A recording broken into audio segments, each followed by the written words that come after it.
কি শুনতে আসছে? বাংলাদেশের কোন রাজনৈতিক দলের পক্ষে সম্ভব এত লক্ষ লক্ষ মানুষ সামান্য কিছু টাকা খরচ করে একটা প্যান্ডেল বানাইয়া তারপরে দাওয়াত করে দেখাতো কত লোক আসে? ঠিক না? যাও আসবে, তার থেকে পুলিশ আর বিডিআর বেশি থাকবে। খাবি কয় বসেন বসেন, তাও বসবে না, দাঁড়ায় দাঁড়ায় চানাচুর।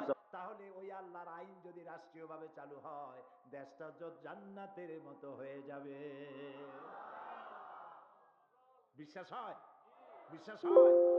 রাসূলুল্লাহ জাদু করেন নাই, কোরআনের আইন চালু করে তার দেশকে তিনি বেহেশত বানায় ফেলেছিলেন। সুবহানাল্লাহ। মানুষ দরজা খুলে ঘুমাবার সুযোগ পেয়েছে। এরকম নয়, এরকম নয় যে যিনি মন্ত্রী হবেন, এমপি হবেন, তার পেট ক্রমান্বয়ে মোটা। পেট এত মোটা, দরজা হাত দিয়ে খোলা লাগে না, পেটের ধাক্কায় দরজা খোলা শেষ। বাড়ি একটা। নবী করিম সাল্লাল্লাহু আলাইহি সাল্লাম কোরআনের রাজ কায়েম করেছিলেন, ঘরে খাবার নাই। হযরত আয়েশা সিদ্দিকা রাদিয়াল্লাহু তাআলা আনহা বলেছেন, নবীজির স্ত্রীদের ঘরে একদিন দুই দিন নয়, মুসালসাল মাসের পরে মাস চুলায় আগুন জ্বলে নাই। সামান্য একটু পানি, একটু খোরমা ছেড়ে আমাদের জীবন কেটেছে, এই কষ্ট করেছি। নবী করিম সাল্লাল্লাহু আলাইহি ওয়াসাল্লাম বিশ্ব নবী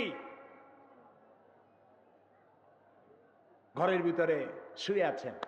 হযরত ওমর রাদিয়াল্লাহু তাআলা আনহু ঘরের মধ্যে প্রবেশ করলেন। বিশ্ব নবীর ঘর। কার ঘর? বিশ্ব নবীর ঘর। যিনি জান্নাতে প্রবেশ করার আগে কেউ জান্নাতের সিঁড়িতে পা রাখতে পারবে না, যিনি কাউসারের মালিক হবেন। আল্লাহু আকবার।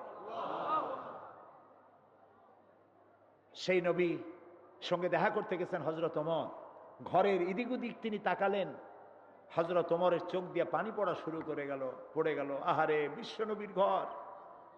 এই ঘরের মধ্যে একটা খাটিয়া, দড়ি দিয়ে বোনানো একটা খাটিয়া। সেই খাটিয়ার উপরে চাদর নাই, বালিশ নাই, বিছানা নাই, এর উপরে বালিশ নাই। বিশ্বনবী হাতটা মাথার তলে দিয়ে শুয়ে আছেন। ঘরের মধ্যে একটা শূন্য মশক ঝুলে আছে, তাতে পানি নেই। আর ঘরের আর এক কোনায় সামান্য কয়েক